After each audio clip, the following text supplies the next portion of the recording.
மீண்டும் சூடுபடுத்தி சாப்பிடக்கூடாத உணவுகள்.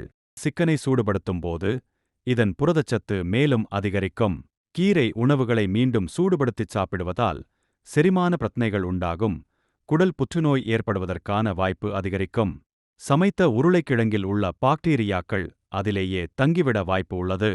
இதன் காரணமாக நச்சுத்தன்மை உள்ளதாக மாறி வாந்தி, குமட்டல், உடல்நல பாதிப்பு எல்லாம் ஏற்படும். நன்றாக வேக வைத்த அல்லது வறுத்த முட்டையை மீண்டும் சூடுபடுத்தினால் விஷமாக மாறும்.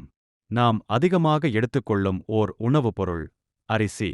சாதத்தை மீண்டும் சூடுபடுத்தி சாப்பிட்டால் அதில் நச்சுத்தன்மை அதிகரித்து வயிற்று உபாதைகளை உண்டாக்கும். காளானை 2ஆம் முறை சூடுபடுத்தும்போது விஷமாக மாறி செரிமான கோளாறுகள், வயிற்று உபாதைகளை உண்டாக்கும். எந்த வகை சமையல் எண்ணெயாக இருந்தாலும் அதை திரும்ப திரும்ப சூடுபடுத்தி பயன்படுத்தக்கூடாது. இது புற்றுநோய், இதய நோய்கள் ஏற்பட காரணமாகவும் அமையும்.